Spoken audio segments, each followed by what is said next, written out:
ನೀವು ಫಾರೆಸ್ಟಲ್ಲಿ jeep safari ಮಾಡಿರ್ತೀರಾ, ಆದರೆ boat safari ಮಾಡಿದ್ದೀರಾ? ಇಲ್ಲ ಅಲ್ಲ, ನಾನು ಕರ್ಕೊಂಡು ಹೋಗ್ತೀನಿ ಬನ್ನಿ ಇವತ್ತು. ನಮಸ್ಕಾರ ಎಲ್ಲರಿಗೂ, ನಾನು ನಿಮ್ಮ ಕನ್ನಡತಿ ಶ್ವೇತಾ. ಇವತ್ತು ನಾನು ಕಬಿನಿನಲ್ಲಿ ಇದ್ದೀನಿ.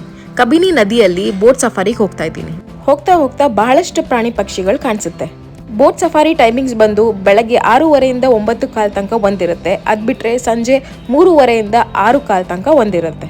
ನೀವು ಈ ಸಫಾರಿನ ನಾಗರಹೊಳೆ ಟೈಗರ್ ರಿಸರ್ವ್ ವೆಬ್ಸೈಟಿಗೆ ಹೋಗಿ ಮಾಡ್ಬೋದು. ಇಲ್ಲಾಂದ್ರೆ ನೀವು ಉಳ್ಕೊಳ್ತಿರೋ ರೆಸಾರ್ಟಿಗೆ ಫೋನ್ ಮಾಡಿ ಅವ್ರಿಗೆ ಮುಂಚೆನೇ ಹೇಳಿದ್ರೆ ಅವ್ರು ಬುಕ್ ಮಾಡಿ ಇಡ್ತಾರೆ.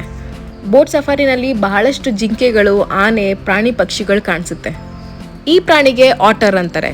ಈ ಪ್ರಾಣಿನ ನಾನು ಲೈಫಲ್ಲಿ ಫಸ್ಟ್ ಟೈಮ್ ನೋಡಿದ್ದು. ಇದಂತೂ ಫುಲ್ ಫ್ಯಾಮಿಲಿ ಜೊತೆ ನೀರಲ್ಲಿ ಆಟ ಆಡ್ಕೊಂಡು ಓಡಾಡ್ತಾ ಇತ್ತು. ತುಂಬ ಚೆನ್ನಾಗಿತ್ತು ನೋಡೋಕ್ಕೆ.